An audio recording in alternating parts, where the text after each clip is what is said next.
Hello बच्चों, let's read the question. Which of the following equation is represented in the given graph. ये graph दिया गया है, इसमें हमें ये जो लाइन दिख रही है इस लाइन का इक्वेशन फाइंड आउट करना है। ऑप्शंस है हमारे पास। Option A 2x plus 3y is equals to 7, option B is 3x minus 2y is equals to 7, option C is 3x minus 2y is equals to minus 7 and option D is 3x plus 2y is equals to minus 7। तो यहाँ से हमें question solve करना है। तो सबसे पहले हम लोग की कॉन्सेप्ट डिस्कस करते हैं। की कॉन्सेप्ट,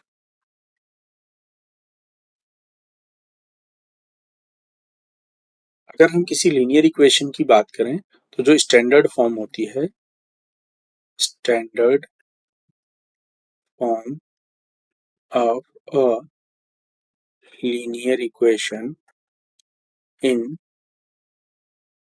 टू वेरिएबल,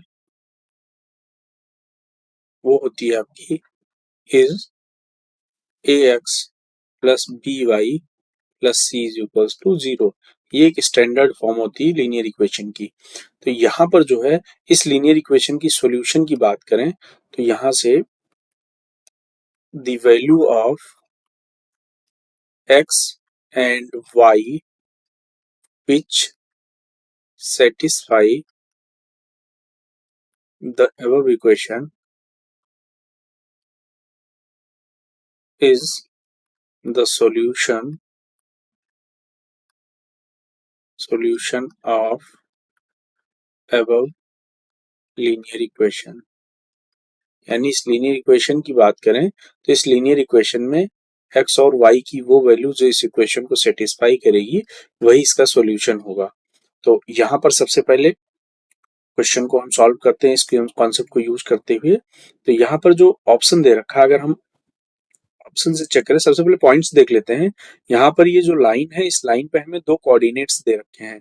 सपोज करो एक कोऑर्डिनेट हमें जो दे रखा है वो है -7/3, और दूसरा जो कोऑर्डिनेट दे रखा है वो 0,7/2।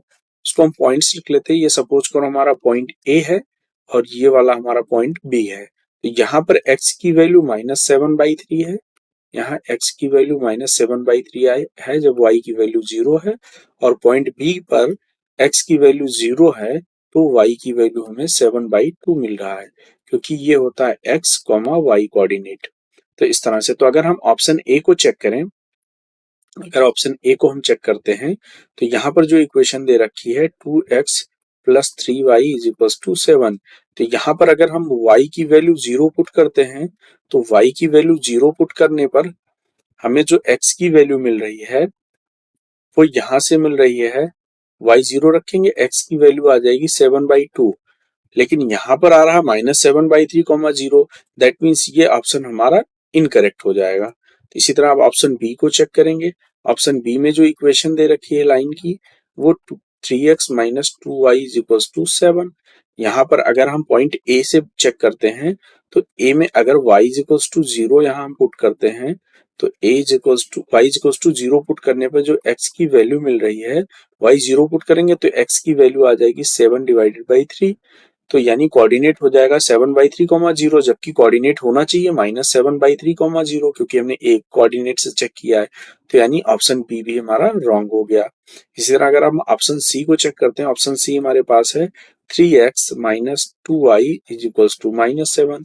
सपोज करो हमने पहले पॉइंट ए के कोऑर्डिनेट्स को चेक किया, जो ए के कोऑर्डिनेट्स हैं वो है -7/3, तो यहाँ पर जब हम y की वैल्यू 0 पुट करते हैं, यहाँ y की वैल्यू 0 पुट करेंगे तो इस इक्वेशन से y की वैल्यू 0 पुट करने पे जो हमें x की वैल्यू मिल रही है दैट इज -7/3। यानी जो कोऑर्डिनेट्स है वो -7/3, तो यानी a के कोऑर्डिनेट्स तो हमको मैच कर गए, यानी ये जो पॉइंट है वो इस लाइन की एक सॉल्यूशन होगा। इसी तरह अब हम पॉइंट b के कोऑर्डिनेट्स जो दिए हैं उसको चेक करते हैं, 0,7/2, यानी x की वैल्यू 0 पुट करते हैं तो y की वैल्यू क्या आती है। अब अगर यहाँ x की वैल्यू 0 पुट करते हैं तो ये हो जाएगा y की जो वैल्यू होगी, यहाँ से अगर देखें तो -2y इज इक्वल्स टू -7, यानी माइनस माइनस कैंसिल आउट हो जाएगा। तो यहाँ से y की जो वैल्यू मिल रही है वो 7/2 मिल रही है, यानी जो कोऑर्डिनेट्स हुए 0,7/2। यानी जब हमने बी के कोऑर्डिनेट 0,7/2 इस लाइन में पुट किया तो इसको सेटिस्फाई कर रहा है, यानी पॉइंट ए और बी दोनों के कोऑर्डिनेट इस लाइन की इक्वेशन को सेटिस्फाई कर रहे हैं। दैट मीन्स यही इसके सॉल्यूशन होगा, यानी ये जो इक्वेशन दे रखी है, जो लाइन दे रखी है, उसकी जो इक्वेशन होगी वो ऑप्शन सी होगी। दैट मीन्स इस क्वेश्चन के अगर हम फाइनल आंसर की बात करें तो option C is the final answer of this question.